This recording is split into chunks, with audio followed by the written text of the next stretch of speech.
Coming up on an absolutely fantastic episode, we welcome in Chris Barnett from HoopSpaces. You know he's doing it 5 days a week over in Twitter Spaces. He covers, talks about the game of basketball in a fantastic way that I really respect and appreciate. So we're going to get into it, talking a little bit about takeaways from the NBA Finals, the current offseason machine around the Brooklyn Nets and Kyrie Irving and what could happen there, as well as going forward. What are the expectations for this team? What are some of the failings from the general manager, Sean Marks? And can the young talents of Cam Thomas, Kessler Edwards, and Day'Ron Sharpe be key contributors going forward? As well as a couple of names we can hope fall out of the draft. All coming up right after the theme music. You are Locked On Nets, your daily Brooklyn Nets podcast. Part of the Locked On Podcast Network, your team every day.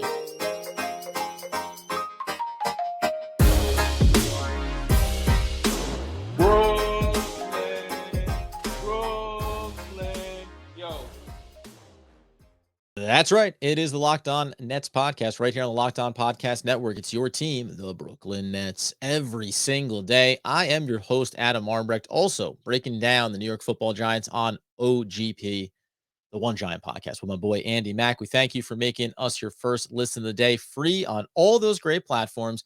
No Doug Norrie, as I said there at the top, welcoming in Chris Barnett from HoopSpaces. Really a fantastic conversation breaking down Kyrie Irving, Kevin Durant, what went wrong these past 18 months, what Sean Marks needs to do right, and how this team can move forward this offseason and get itself back to NBA title contention. We dive in on it right now.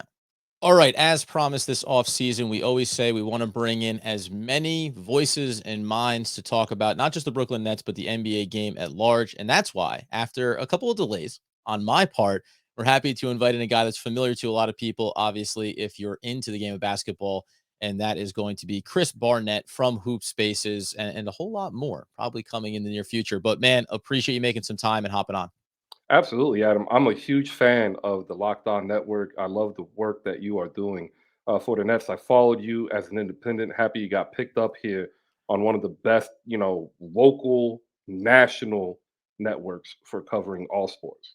Well, I appreciate that. And as we were talking before we got on, from an independent standpoint, and everybody knows Monday through Friday in there on Hoop Spaces, in there on Twitter. I mean, you're running down fantastic conversations and being able to do it. We're not only you're bringing in guests and really insightful voices, but then also people that are in there on Twitter get up there and in on the conversation.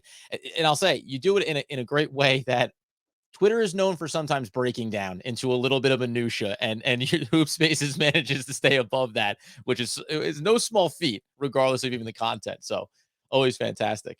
Um, as we take a look here, a handful of questions that we wanted to get into, a little bit about the NBA Finals, and then obviously on the Brooklyn Nets. But with all the most recent conversations around Kyrie Irving, the offseason, all of the factors that go into the Brooklyn Nets decision around giving him an extension, alienating potentially Kevin Durant, from a unbiased perspective, how have you looked at, let's just say, the past 12 to 18 months for Brooklyn, what's gone on with Kyrie, what the team has done, and if there is a responsibility on either side for how this offseason should play out? You know, I love the idea that Sean Marks entered into 18 months ago, right? It was a brilliant idea. Coalesce around two of the best players in the league. Let's get some good veterans, and then we will take that as the base here, and we'll bring in some young guys that fit in perfectly. I mean, textbook perfect NBA GMing. Yep. The problem with Sean Marks is that, as somebody who should know as a former player, the world isn't perfect. And in the NBA world, it only takes one injury. That one injury can actually derail an entire season if it's the right person. And that's what happened. And I think the biggest issue that the Nets had starting 18, 12 months ago, they never really had a backup plan. Yep. They didn't have a redundancy. They really locked in. They said we're gonna get KD and Kyrie. We will build around them. But in reality, I don't think they built around them in the beginning. I think they waited for them to get here and told them as they were pitching them, this is what we're gonna do. And then they realized once they got there, they couldn't get the original people they wanted to, right? And that right there, I think, was the biggest mistake of not being earnest with the fan base. Because the Nets fans aren't dumb. And I think over the course of the year, with Kyrie having to be out due to the vaccination and other players being injured, they saw a lack of depth. And not just regular depth, they really lacked fundamental depth. They picked out players who could do specialized things. LaMarcus Aldridge, great in the post, can hit you in the screen, but he can't flare out through a three in the corner or on the wing. Right? You end up picking up a couple of other people, or you resign people like Joe Harris. Great player, love Joe, but not necessarily the best fit next to a Kevin Durant. Yeah. Right?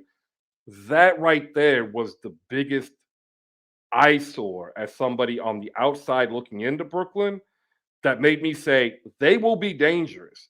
They can contend for a title. They are not a title favorite. And so even though they picked KD and Kyrie, I never picked it. And I really do blame kind of Sean Marks for that. And I don't think he's ever recovered. And it's interesting because as we move into, I want to get into the conversation around what we could take away from the NBA Finals. But your point on that is kind of ties into this of what do we take away from the Golden State Warriors managing to all of a sudden resurrect themselves right back and get some guys healthy and win the chip. Even on the other side of it, first year head coach in Ime Udoka, he makes some fundamental tweaks to how the team operates on the court. That's a team that has depth at a lot of key positions, redundancies to your point. And kind of the question is the evolution of how you can go about winning a championship. Now, the Golden State Warriors are a little bit old format, but they were able to do while suffering injuries and ending up with some high draft capital. Obviously, they were able to continue to, in the background behind those key names we're used to talking about in Golden State, accomplish some moves that allowed you to still have success and in relatively short order. You mentioned about the Brooklyn Nets building up a team to be successful enough to drop in superstars on, and then not necessarily knowing if you can retain those pieces that you use to build up to get to that point, right? So it all falls underneath this umbrella. You can hit any point that you want there, but I think the NBA Finals were a great showcase of kind of where we have been and where the league is maybe going. And there's no longer this what Doug used to always refer to on the podcast of, well, how are you going to beat the Golden State Warriors, right? A handful of years ago, that was the model every team needed to match. Now it feels like there's a handful of different ways you can go about it. And maybe the Brooklyn Nets kind of came in a half a step late on where things are going versus where they were. I could actually see that, and I kind of agree with Doug here. And if you remember, even going back before Golden State, if you go back to San Antonio, Right. the league had the same problem with the Spurs. And I think what happens is in RC Buford for the Spurs, and more importantly, Bob Myers for the Golden State Warriors, they went in with a multi-phase plan here, right? Especially Bob Myers after the injury happened Mhm. to Steph, not Clay, but Steph. He realized that they didn't really have a competitive team around Clay, Steph, and Dre if any of them were to miss ample time. And what I think they did is they identified players that filled a specific need and role as opposed to being more of a generalized player, Mhm. except that they were generalized players, which is really hard to say. So Sean Livingston had a specific role to settle down the second unit. He could get mismatches in the post. He played great defense. Those are three facets of the game that you need. If you look at now, just recently, Gary Payton II off the bench was able to spell either guard position, guard the toughest player, and still be able to hit corner threes and traverse the ball.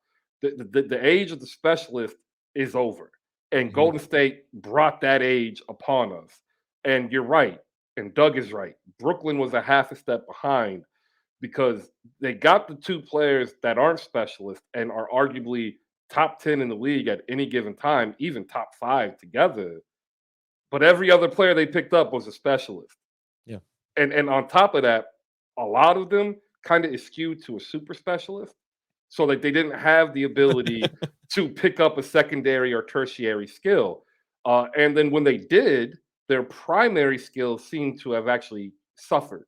If you look at Joe Harris, lights out shooter, he comes in now with KD and Kyrie. lights out shooter until he's forced to actually put the ball on the floor, make a play, make a shot, Yep. right? That the league is moving away from. Golden State was on the forefront. And what's really cool is Brooklyn isn't far behind because the idea was to fix this problem in the draft. And they picked up a couple of young players that really actually go to fixing this issue. The problem with that is that they're young players and Katie and Kyrie are ready to win now. So it's so sad, but I actually like what Brooklyn's done. But it's It is. sad. No, it is. I know it is. Like it's to be covering this team daily or to be a fan of this team and go, you have it. Like it's there. Name, most fans don't get to say my team has Kevin Durant, my team has Kyrie Irving, and most teams don't get to say, and I'm also frustrated. Like, and I'm also disappointed, and I also can't quite get there.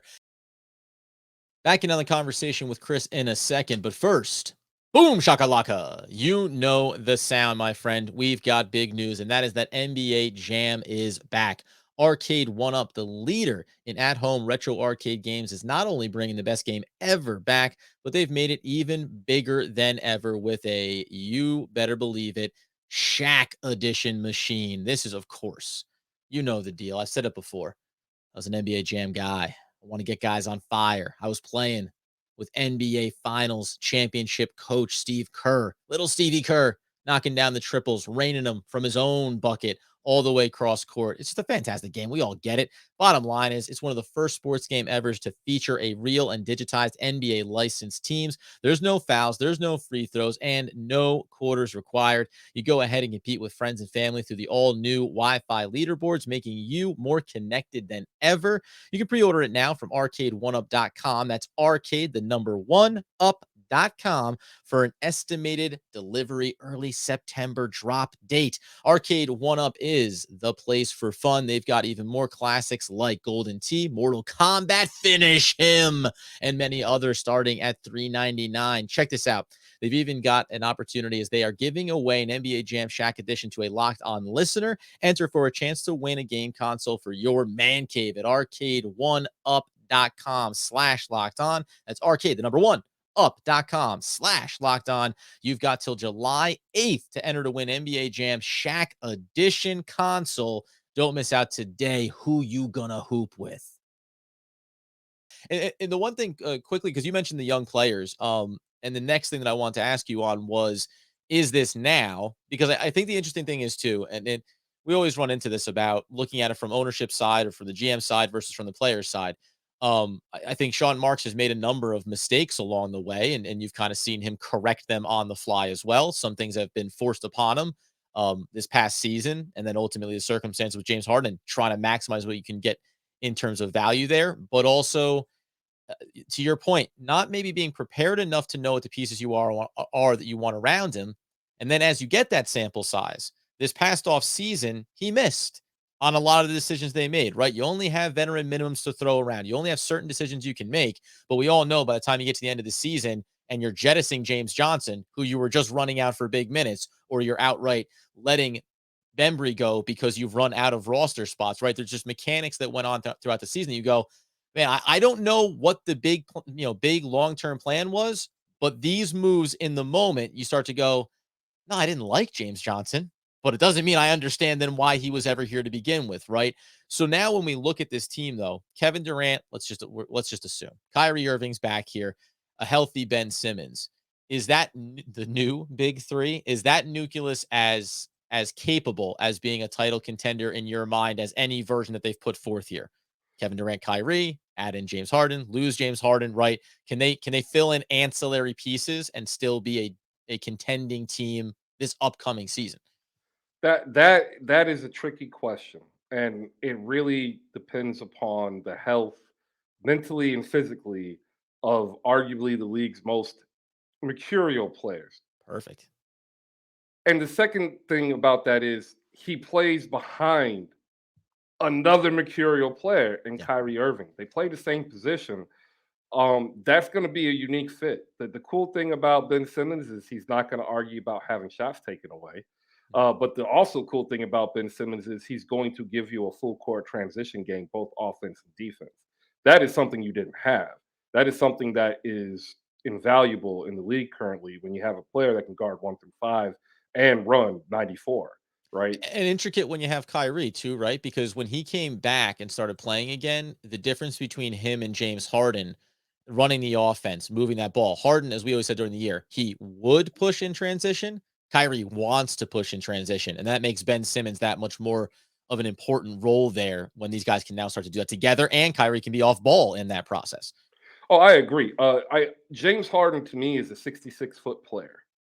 He'll go from baseline to right to the 30-foot mark, and then he'll dribble 20 times, look for 3 screens, and then drive in and try to get a foul. That's pretty much what Nets Twitter told me all season long. He was then traded to the 76ers, who are my favorite team, and I'm not actually happy about that trade. I've been pretty adamant about it because of what you just said. And Kyrie understands one thing, and that is pace wins. And if you watch how he plays with multiple paces to always put the defense off guard or at a disadvantage. And James Harden didn't do that. The problem that I think they're going to run into is that they're both trying to push the pace. Ben Simmons pushing pace is Ben Simmons getting to the basket and passing. Kyrie Irving is more running and setting up either a shot for him or actually a pass for either easy layup or dunk or return pass to him after a secondary screen for a 3 point. That's been since Cleveland. So that's going to be a hiccup. Who's going to actually be in charge primarily in transition?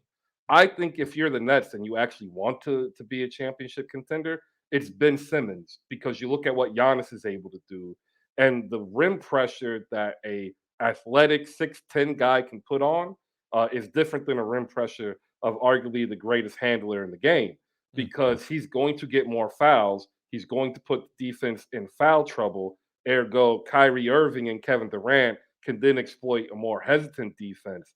So to me, if Brooklyn wants to be a championship contender, that's the number one step you go into. Steve Nash sits them down and he says, hey, Ben Simmons is our primary transition ball handler.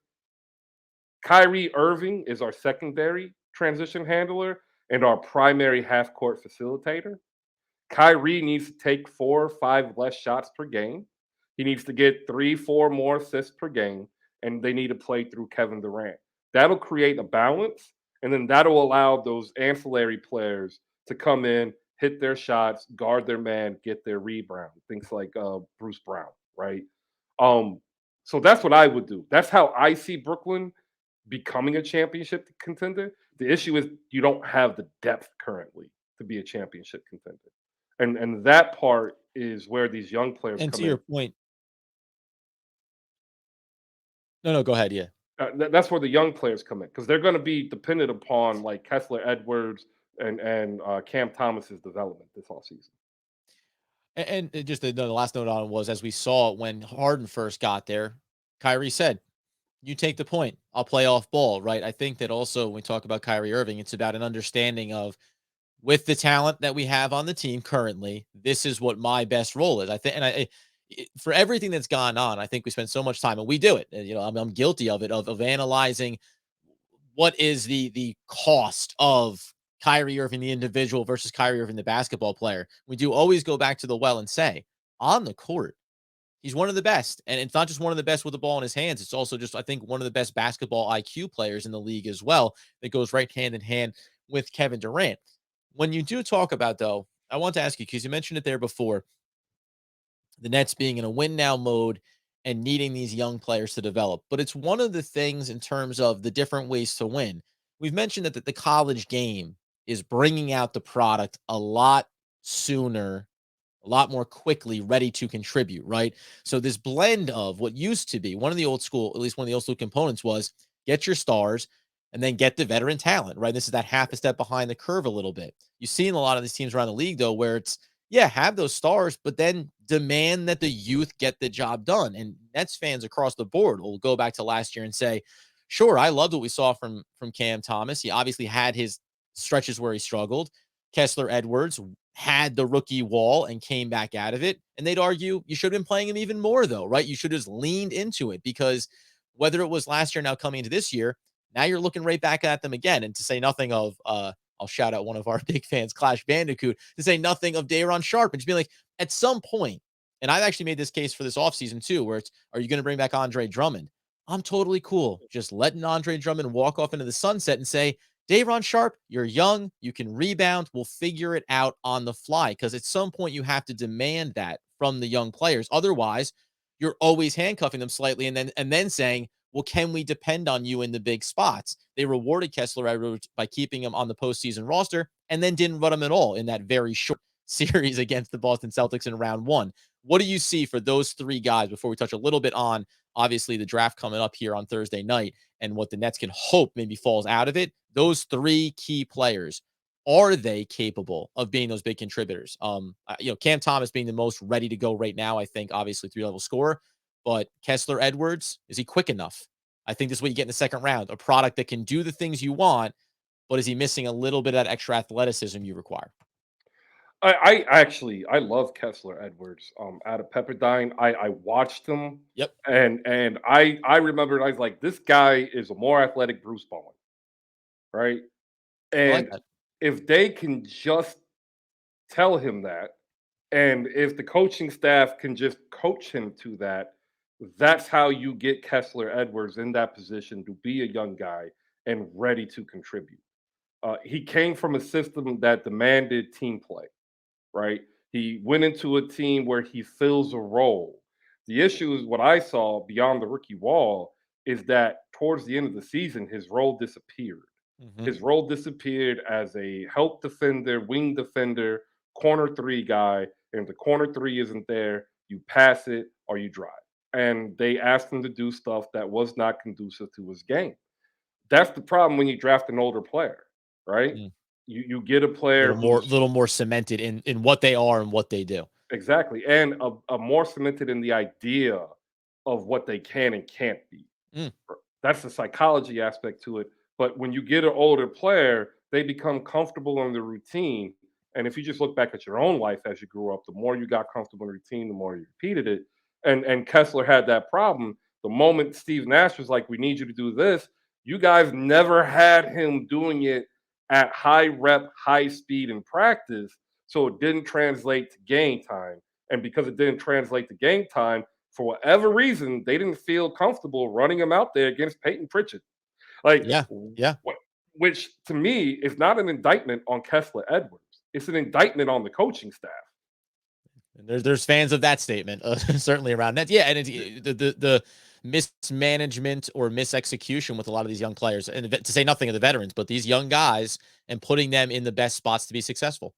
And that's just Kessler. And that was a second round pick. He was pick 41 or 44 last year. Yeah, I think Cam 44. Yeah. Cam Thomas was the back end of the first round. He was a Yeah. legit primary option at LSU. And then like you bring him in and then you tell him you can't be a primary scoring option on LSU. Like Well, you need to conform to us. yeah, and that's the first thing on Thomas I always thought was, again, when you come from LSU like that, that has to be the hardest transition for him.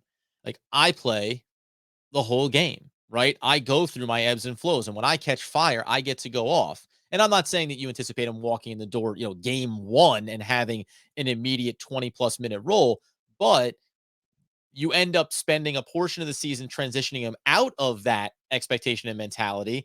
And then we saw in those big stretches when all the injuries hit, and we just talked with Gavin Shaw from Locked On Knicks about that fantastic game winner, right? Like hitting the buzzer beaters and building a comeback against the Knicks. Like, he showed being capable of that.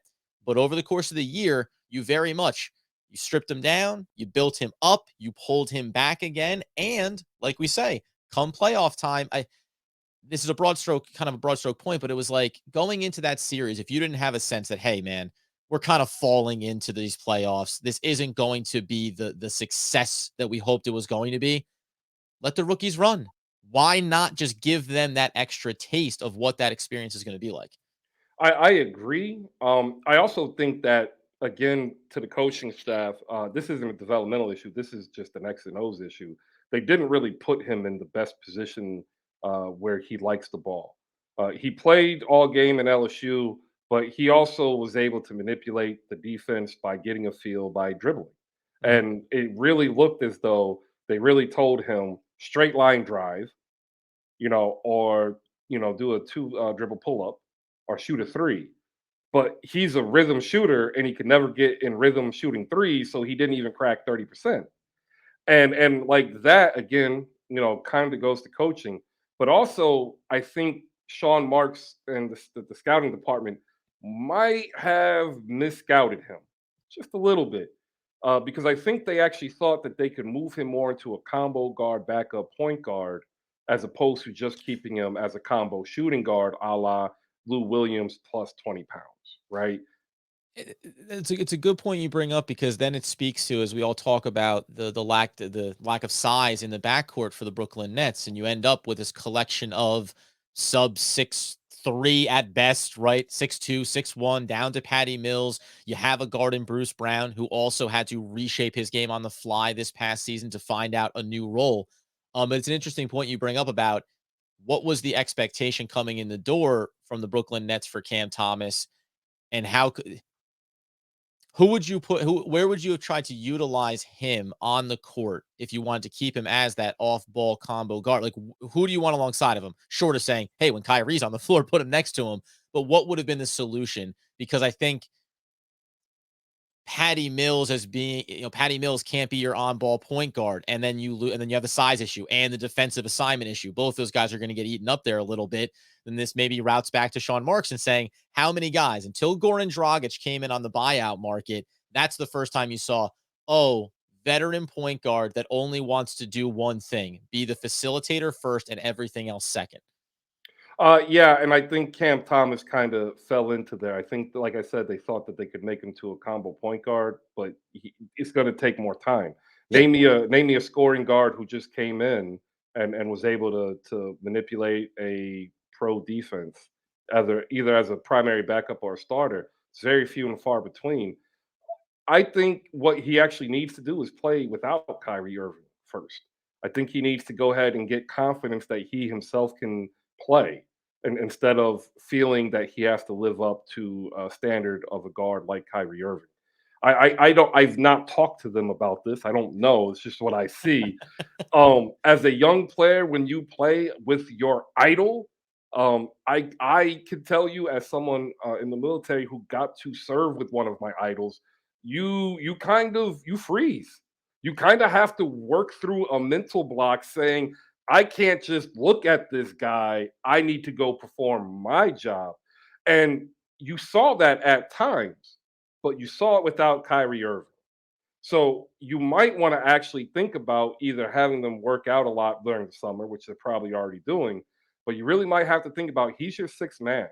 And like you might have to start him out as your seventh guy and then bring him up to the sixth man, kind of like what the Heat did with Tyler Hero.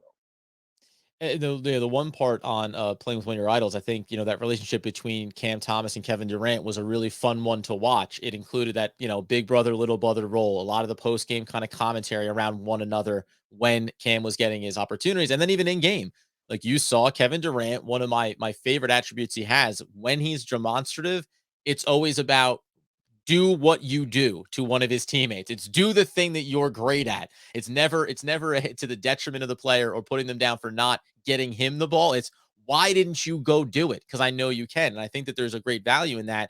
And when we talked about earlier this offseason, what is Cam Thomas going forward? Now, we've covered the spectrum of is he a guy you look at and say, wow, there's value there? Are there pieces you can go acquire? And he's obviously something that I think other teams would be interested in. But if you're going forward into the season with him, to your point, and I feel like I said it without patting myself on the back during this past year, saying create a second unit that is about him and let that be whatever it's going to be, for better or worse. You're going to lose some things defensively, fine. I actually think you would have been better suited taking away some veteran talent and saying, let's just see what some of these young players do when the opportunity comes for them, knowing that we don't necessarily have the depth that we need, regardless of what unit you want to have in after the stars. I agree 100%, especially with Cam Thomas. It kind of reminds me of the Lakers when they went through their quick rebuild and drafted a whole bunch of young people, and people picked out Lonzo Ball and Mhm. Julius Randle. everybody kind of forgot about Jordan Clarkson. Right.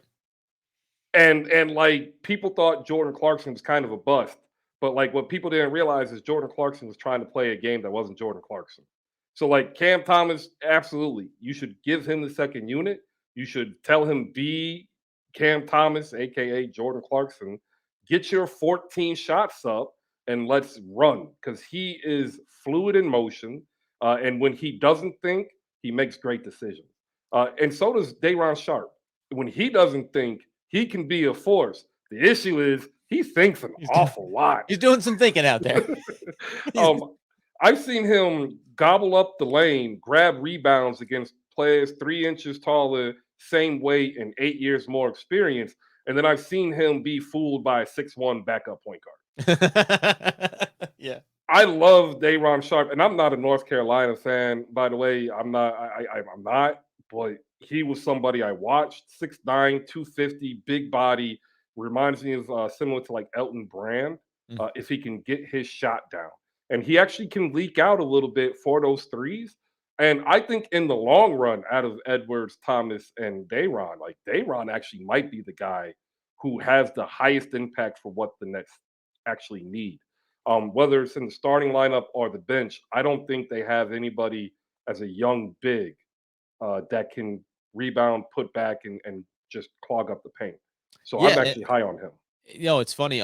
We talked with Candace Cooper, who covers Carolina ACC basketball, and it was that thing of, hey, scouting report. As they got towards the draft, it was this guy's going to give you that perimeter shot, and she pumped the brakes on it. Not that he couldn't do it, but she just said, don't expect it anytime soon. Like, this is a guy that has a lot of baseline skill sets you can utilize immediately in the NBA if you want, but he's the one that's the furthest away, and maybe to your point though, but can have the longest sustained value specifically on a team like the Brooklyn Nets. So, all right, we're mostly positive on the rookies they currently have. Let's just close out on this idea.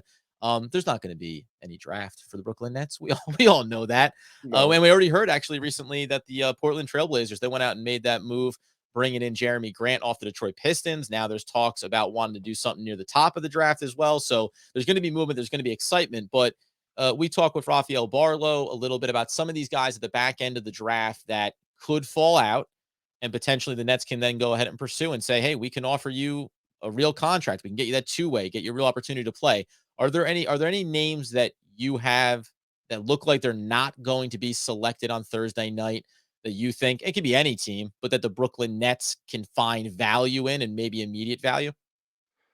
Yeah, I will tell you this. After the draft is over, I'm on the phone with the very first person. His name is Ron Harper Jr. Six Oh, okay. Yeah, four, yeah. six A couple of four. juniors at the back end there this draft. He can be drafted.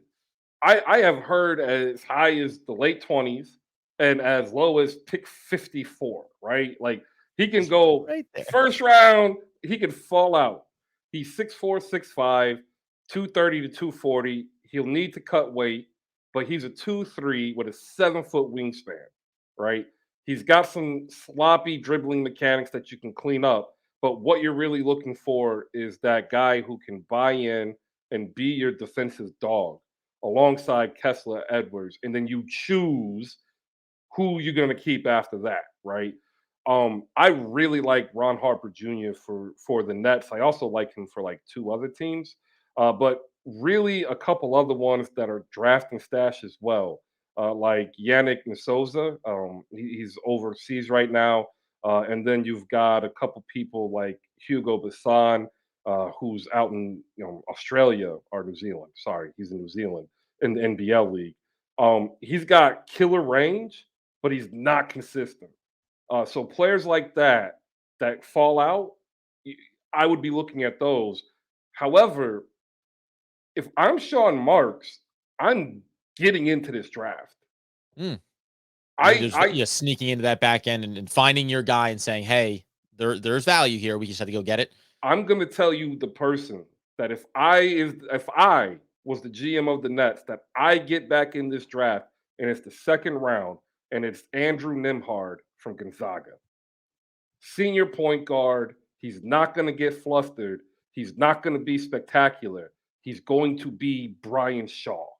He's going to be the steady kid who's playing like an old vet, who the younger people that are already on the league, whether it's in the Long Island Nets G League or on the roster, they're going to gel with him because personally, psychology wise, he is a leader and all he cares about is getting his people in the right position in practice so they can get in the right position in the game.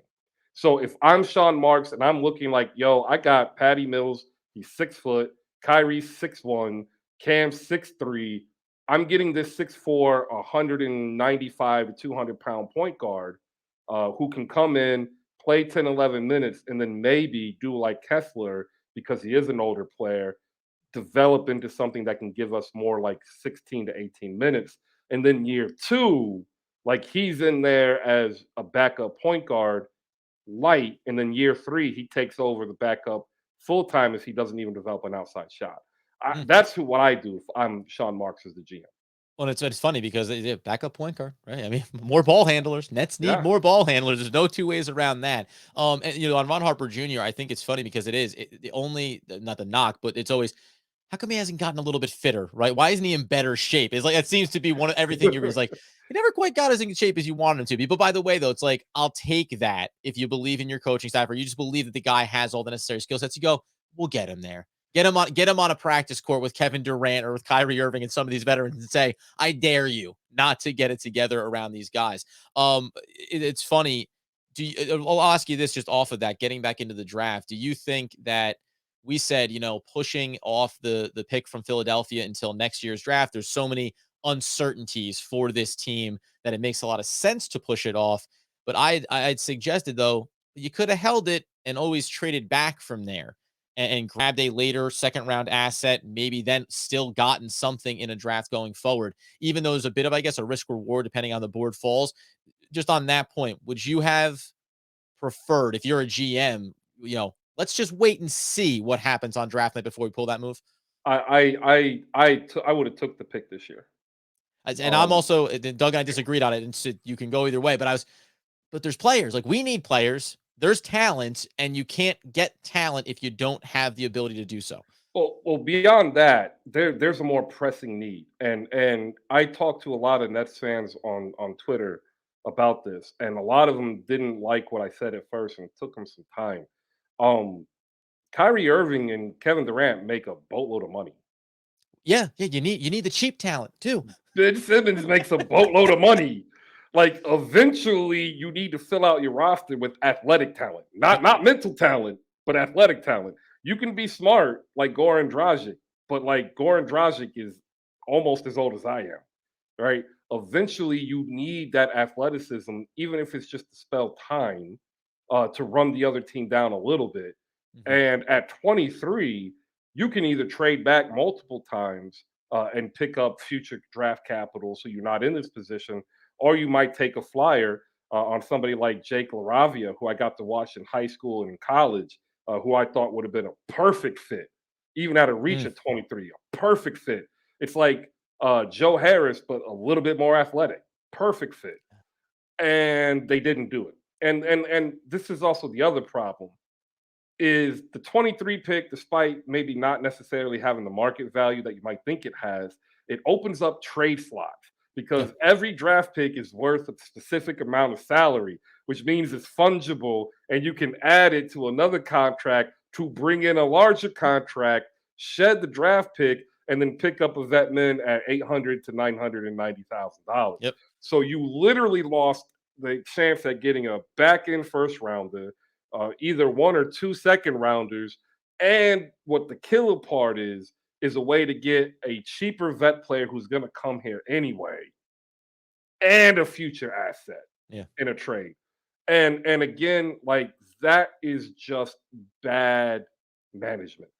Every progressive front office in this league makes that pulls that trigger to get the pick and make trades based on what we see today because we don't care about winning tomorrow. If we don't win today, what do we win? 0. Well, that was depressing, Chris. Thanks. Listen, Chris Barnett, obviously from HoopSpaces, we took up plenty of his time, though, man. It was a great conversation, getting outside perspectives on it, and certainly trying to give the Brooklyn Nets fan base a sense of where this can go. I think that There's a belief that that core is there, obviously, with Kyrie and Katie and Ben Simmons, and the pieces are out there to bring in and acquire. But it's been a long road. It's been a long road. And to this point, they have not managed to put it together with consistency. We'll see how it all shakes out for them. In the meantime, Monday through Friday, 10 a.m., correct, on Hoop Spaces, in Twitter Spaces, running a fantastic show. Like I said, bringing on amazing minds and voices from around the NBA. If you're not checking it out, go check it out. But listen, quite frankly, the guy's well established, so you know what he's doing. Thank you again, Chris. We really appreciate you some of the time. Hey, anytime. I'm a huge fan, Adam, and I can't wait to actually see what the Nets do. They're one of my 5 teams that I'm literally watching. I'm watching them. I'm watching Miami. Of course, my Sixers. I'm watching the Dallas Mavericks, and of course, everybody's watching the Lakers because they're the Uh, Lakers. it's LeBron James. We can't just leave him out there, hanging out there to wither on the vine. He should They got come to do back something. east. He should come back east. Come home. Listen, I mean, I can have the Knicks with a rivalry if that's what we're talking about. Let's calm down a little bit, but we'll see how it all plays out. Appreciate you, man. Have a good one.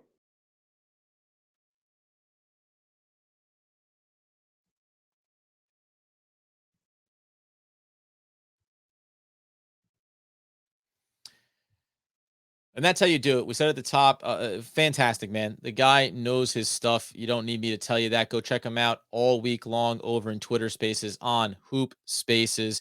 He's absolutely crushing it. Chris Barnett, really appreciate his time. We'll be back again in on Friday, breaking down, talking about some of those names maybe that made their way through the draft, any surprises that we saw there. And if Chris's prediction comes true, does Brooklyn try to get itself back in on the draft night action? No quote, as always, when Doug is not here, short of saying, I miss my friend. I can't wait to get him back so we can keep talking all things Brooklyn Nets basketball.